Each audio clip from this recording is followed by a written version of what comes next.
තුන්වැනි පෙළපාලිය අවසානයේ කෙටිකතා සංග්‍රහයේ හේනේ ගෙදර පොඩි හාමිනේ කතාව තුළ ජීවත් වෙන්නේ වීරසිංහ මහත්මයාගේ ආදරණීය මව. වසර 90ක ජීවිත අත්දැකීම් මනාව පරිහරණය කරපු ඇගේ ජීවිතයේම එක්තරා කතාන්දරයක් බව තමයි පුතාණන් කියන්නේ. සතුට තමන්ගේ රාජකාරිය බවට පත් කරගත්ත අම්මා කෙනෙක්.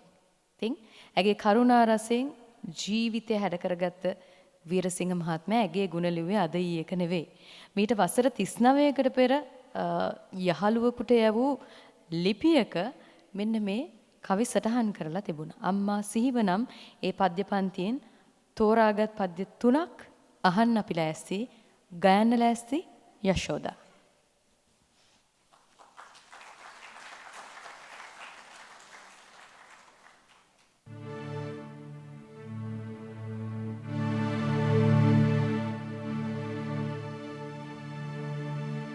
මුළු ලොව නිදන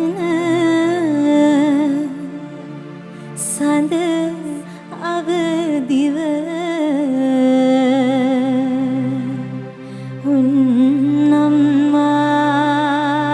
උන්නම්මා ලොව නැගිටිනා විට මා නැගිට වූ අම්මා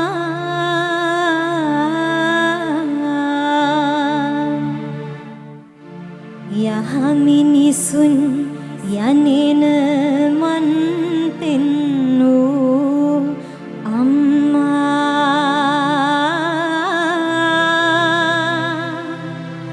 මායේ මගෙහි යන සඳ හිනැහුණු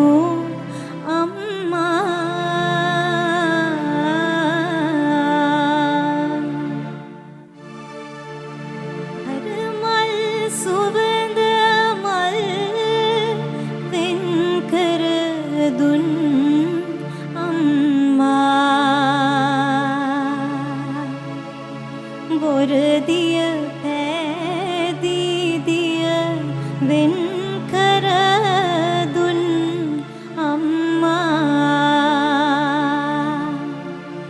දෙවියන් බුදුන් ඇති තෙන් පෙන්නූ අම්මා ලොව හඬනා තැනදී මා